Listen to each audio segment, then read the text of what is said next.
And I will share my screen for Margaret to begin. Great. Can you see my screen, everyone? Yes. Yes. I turn it over to you, Margaret. Okay, thank you. I wanted to introduce myself. I'm Margaret McLean. I am a member of Calvary and have served on the finance committee for, gosh, maybe 5 or 6 years. And in the last year, I served under Josh Shipley, who was treasurer then, and he's kind of trained me a bit. And I want to give huge thanks to Elisa and Josh and the bishop and Sharon for paving the way and being patient with me and my questions. So it's a great team, and I'm so proud to be part of it. So on to the finances. I think we're going to begin with kind of a recap of where we are to date. It's September 30th of 22. Revenues. Elisa, can you blow that up a little bit? Maybe do the slideshow version, might be easier to see. It's okay if not. You will see parish commitments. We're right in line with what we've budgeted for the full year budget. We budgeted 1.1 million in commitments from our parishes and missions. To date, we're at 870,000. Pretty much every parish is paid up or paid in full even, so we are fine on the revenue line there. We have continued to take quarterly draws from the endowment. Each quarter we take 5% of the 3-year rolling average.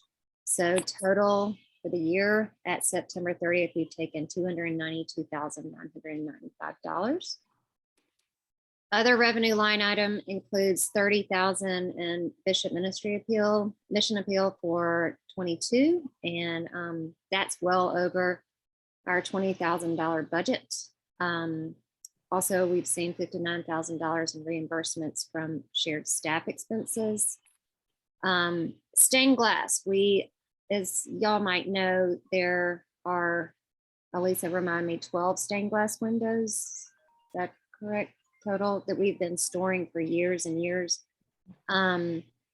We've been successful in selling 7 of them, I believe, at $27,000.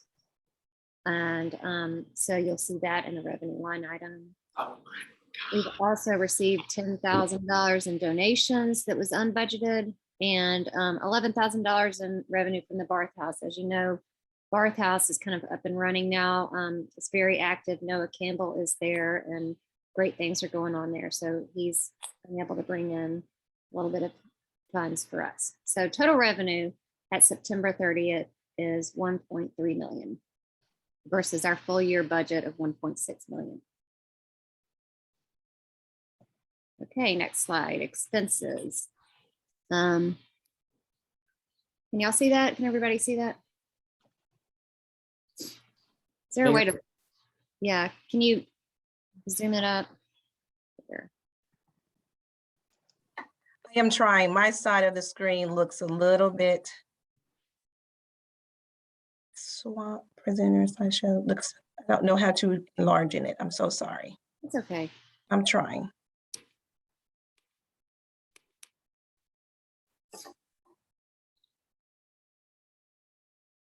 Give me a second. I'm gonna stop sharing. And I'm gonna go back in and try again.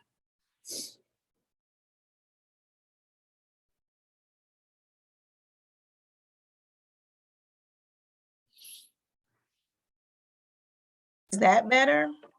Yes. Go on to expenses, slide 4, please. Okay, so here are our expenses. We've had a few unbudgeted expenses pop up in the year. And those would be, we made a donation to Memphis Theological and the radio station. So we had $10,000 in donations outside of the diocese, but that was covered by a grant from TEC grant. There was also an unbudgeted expense of $3,000 for safeguard training. That was covered by the TEC grant as well. $12,000 in a consultant that we brought on to help with our mission congregations. And the cost of that was $12,000. But again, we were able to cover that from 2022 Bishop Ministry Appeal. Another expense that you'll see go up in the budget for next year is in security. The diocesan office, as you well know, is at the cathedral, and there's been some unfortunate events that have occurred in the neighborhood. And so to keep our staff safe, we hired on a security guard and other measures, and we spent about $3,000 in security, and that will be increased in the 23 budget. You will see that later on in the presentation. Major savings that we've recognized in the calendar year, close to $10,000 in travel related expenses versus the budget. And as you know, we are out of COVID, but in the beginning of the year, everybody was still very safe and trips were canceled. So we were able to save money there. $40,000 in bathhouse expenses. We had budgeted for a full-time administrative staff, and we ended up only hiring a part-time administrative staff for the portion of the year. So that's a pretty significant savings. $30,000 in curacy and seminarian support. We had a curate for only half the year and no seminarians, so the expenses related to those were not expended. And then $40,000 in conference and meeting expenses. As you know, this was the year for general convention and several other of the conferences that we had put money aside for in prior years. Those conferences were reconfigured due to COVID. So we had pretty significant savings there. So at September 30th, we had total expenses of $1.1 million versus our budget for the entire year of 1.7. I think at the end of the calendar year, we're going to come in well below what we budgeted.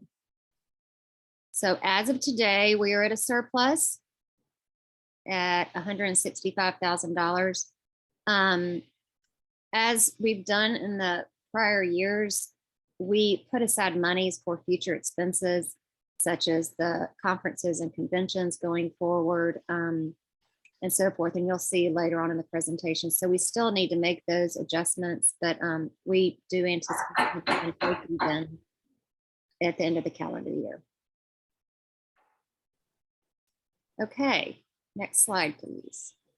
This is our cash balance and the operating cash accounts. We have $2.3 million. This does not include any endowment funds. This is simply the cash balance in the operating accounts. Okay, next slide, please. All right, let's talk about the endowment.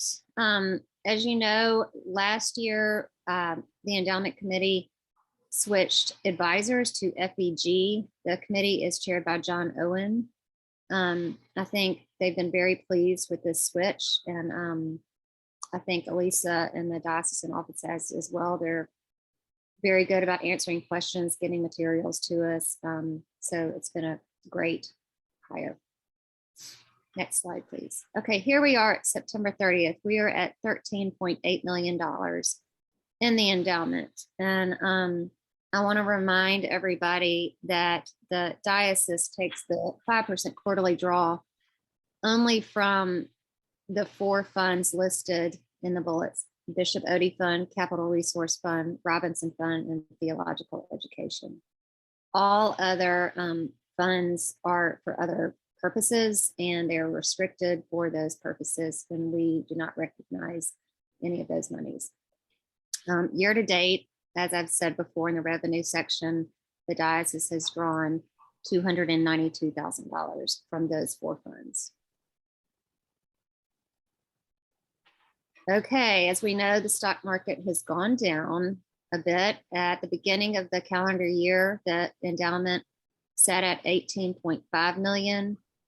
The value at 9/30 is 13.8 million. And that's not all market decline. That does include $654,000 in total withdrawals, which again is $293,000 for the diocese, and the remainder is for the specific funds. The decrease in market value since January 1 of 22 is about $4.1 million. Net of withdrawals, that's a decline of 22.5%. But again, you know, if you compare against the benchmarks are down 20, break even at 22% as well. So we're right in line with the benchmark. So we're consistent there. Again, I want to say, I think the endowment committee is very pleased with FEG, and you know, we're just kind of bumping along as the stock market goes up and down. Okay, on to the 23 budget. Here we go, revenues. As you might all know, parish commitments are down. The way the calculation is that we take a percentage from 2021 income from each of the parishes, and we all know what happened in 21. So it's not a surprise that 14 of our parishes, the commitments are down from the 22 pledge amounts.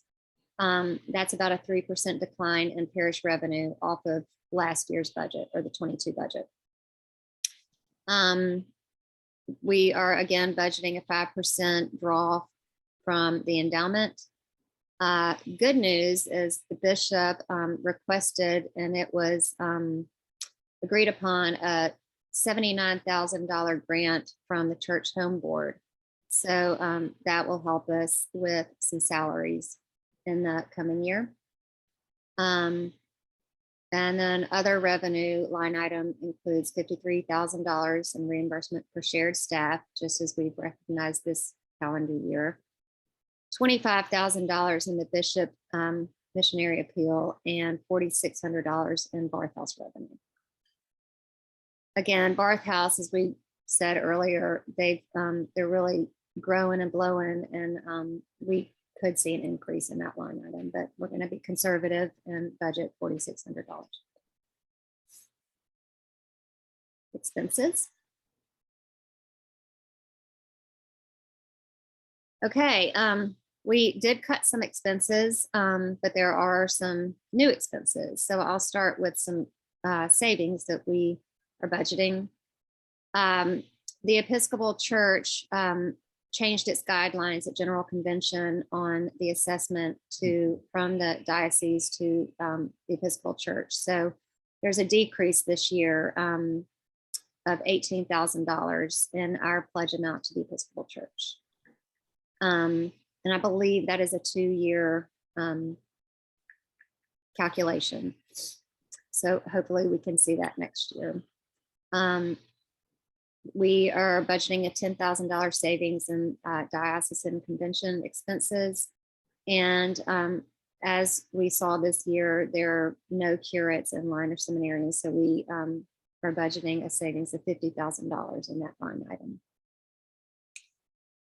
Expenses, we have some new expenses coming up this year. As I referred to earlier, we had $3,000 in unbudgeted security expenses this calendar year.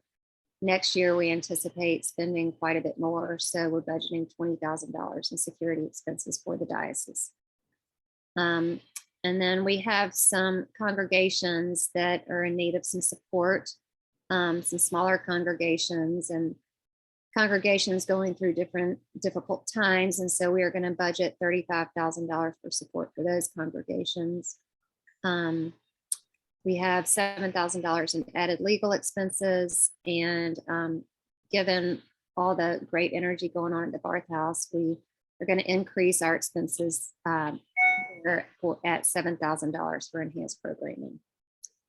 And for our personnel, we are budgeting a 5.5% cost of living adjustment. So the last line item here, the diocesan office personnel, is going to bump up a little bit.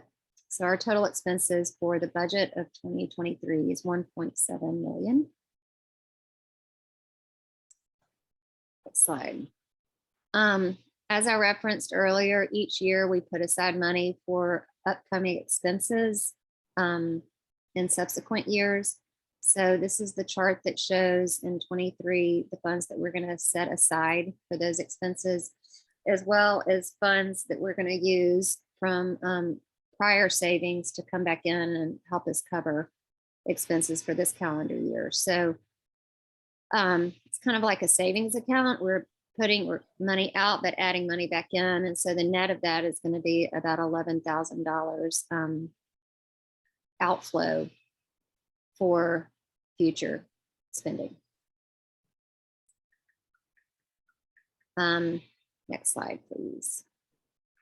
So bottom line, we have a surplus of close to $12,000 versus last year's deficit of the 22 budget of $90,000. But once we take out those quote savings for future years and add back in monies from savings that we put aside for future years, we anticipate a break-even budget with a slight surplus of $299 for 2023. The following slide is just kind of a pie chart of our expenses, and you can see the green. It's kind of hard to see on the screen. The font's pretty small, but the green is the bulk of our expenses, as you would expect, the total diocesan office personnel. The lighter blue is diocesan general expense, and the darker blue is total college and youth, and that's the Barth House. The red is the total diocesan office.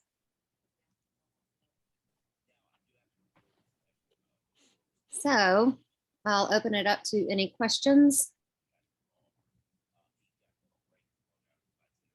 Yes. Thank you. Just out of my own curiosity, how does Barth House generate revenue? Is that just plate offerings or what? They've had some grants and small rental fees. I think there are a few groups that rent out the space, and I think there's opportunity ahead for anyone who's not seen the new Barth House. It's a fabulous space. Oh yeah, lovely. Yeah. And they also receive donations. Yeah. Out of the book. Yeah.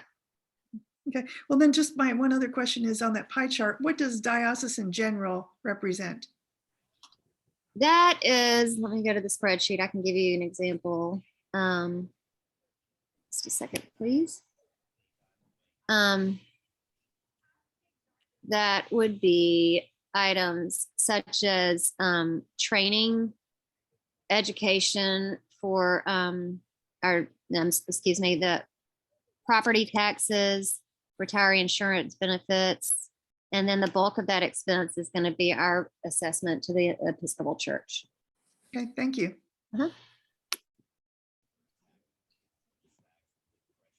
Margaret? Yes. Hey, it's Mike Ford. I'm guessing the line item with the seminarians and the curates, that's a function of not having them rather Correct. than an intentional budgetary item to not have them. Correct. Yeah. We just don't have anybody in line right now. Yeah. No curates, but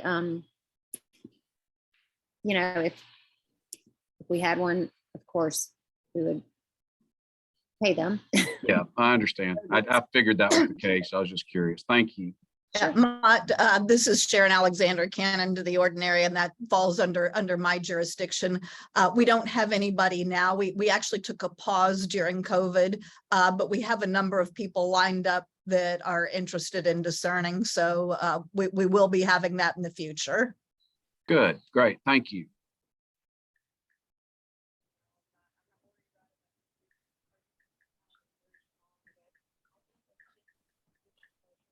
Any other questions? I'm going to stop sharing my screen so I can see everyone in gallery view.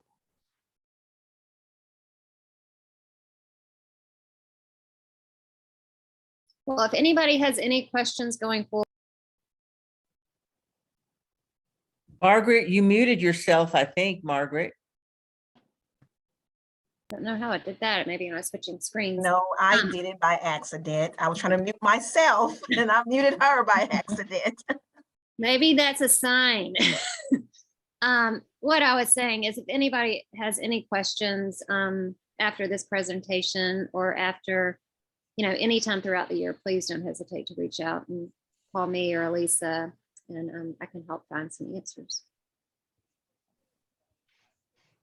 And just a reminder, if anyone from your faith communities, you think might be interested in knowing about the budget in advance of diocesan convention, this video will be uploaded, I believe, to the diocesan website. Is that correct, Elisa? Yes. So just let people know that anyone is free to watch this information in advance of convention next month. I'm the silent, no picture, but it's Mimsy. May I ask a question? Yes, ma'am. I just wondered, after listening to this, do you all anticipate any problems? I've sat through so many conventions with the budget where there were a lot of questions. Do you anticipate in any of these areas that you will get questions that I don't, you see what I'm saying? I don't. Yeah, I do. No, Comment. Mimsy, I don't. I think this budget is pretty straightforward. I do too. Margaret and Josh may have other opinions. I think with the fact that we are going to be voting on some amendments to the canons and the Constitution, if anything, my sense is that we'll get more questions there. But Josh okay. and Margaret, let me know what you think. Yeah, Bishop, I agree with you. I'm sorry. Anytime that we have other pressing business at convention like canon changes, it tends to take the spotlight away from the budget because our budget is so straightforward. We do every year get a question about why we do a 5% draw. That's and the answer continues to be the same now as it was every previous time. We would love to generate a budget that takes a larger percentage of funds from those accounts. But the fact is that 55% of our budget goes to payroll, and we want to continue to provide cost of living adjustments to our employees. And then another 30% goes to just having the diocesan office open. So we need those funds to provide other benefits to the diocese as a whole, which we continue to attempt to do through our operating budget.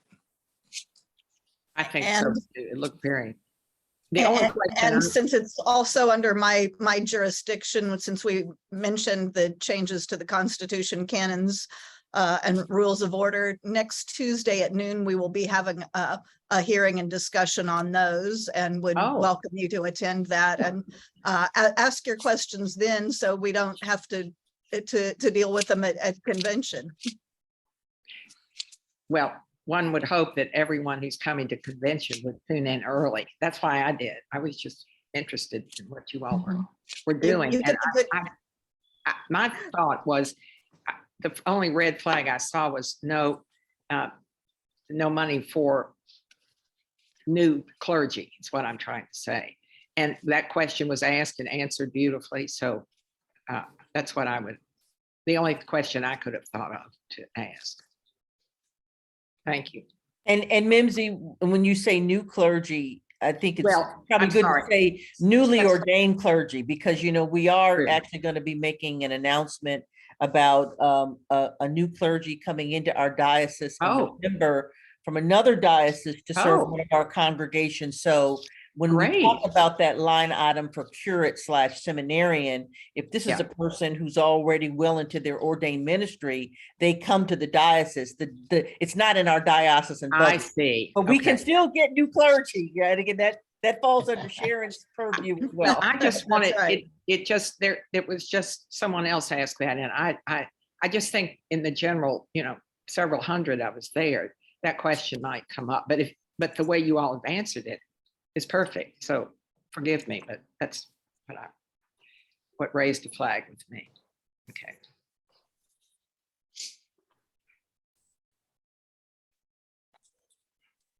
Well, if there aren't any other questions, I don't see any other hands. Like we stated earlier, this entire budget hearing will be available on our website. Give our Ministry of Communications about a day to get it up and running. So hopefully by 24 hours, it will be available to everyone, and you can direct them to the website going forward. So if there's, thank you, Margaret, for your time. I really appreciate it. Thank you, everybody, for dialing in. If there aren't any other questions, we will call this session complete for the day. Thank you so much, everyone. Have a great day. Thank y'all. Thank Have a good you. one.